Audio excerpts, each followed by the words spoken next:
Time and Anxiety by Brian Harriet. My dad took up road biking when he turned 55.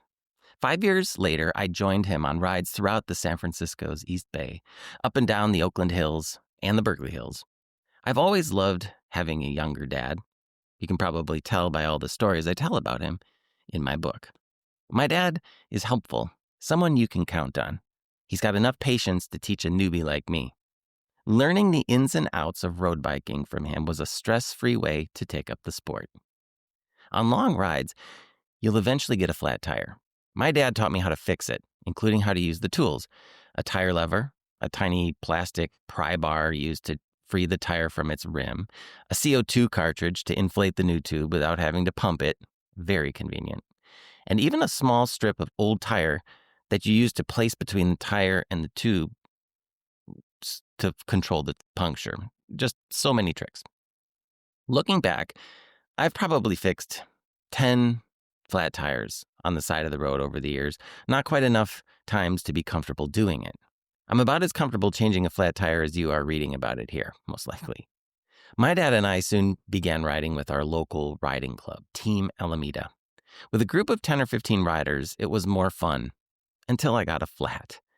The riding club was considerate and never left a rider behind, but this kindness caused me pain. When other riders got a flat, everyone would stop and wait, and in about 3 to 5 minutes, we'd be back on our way. Impressive. My tire change clocks in at 20 to 30 minutes. During our group rides, I maintained a baseline level of anxiety about getting a flat. When it happened, the anxiety turned to stress. One Sunday morning, at the end of a 3-hour ride, my rear tire suddenly lost pressure just 15 minutes from home. It couldn't have happened at a worse time. And to my rear tire, no less. Rear tires are harder to change because to remove the wheel, you have to fish it out from the chain. I forgot to move the chain to the highest gear, or the outermost cog. I lost the wheel spring. I couldn't get the tire off. I fumbled the tire lever.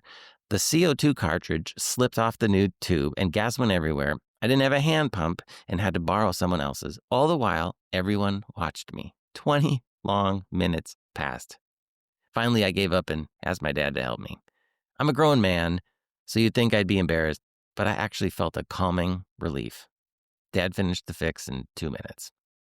Several years ago, Dad moved away, and I stopped biking with Team Alameda.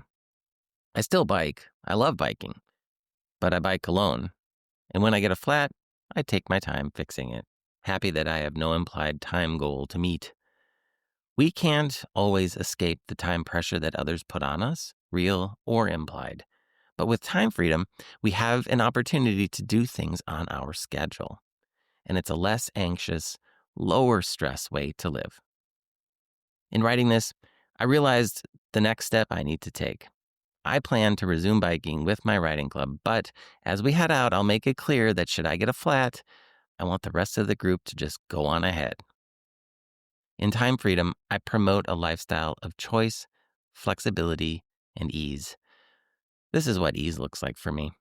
I'm talking about low-grade anxiety here, the kind that hums in the background. I haven't experienced intense anxiety or would never claim that time freedom is the antidote to panic attacks or anything similar. But for the everyday pressure that we put on ourselves, having time certainly helps.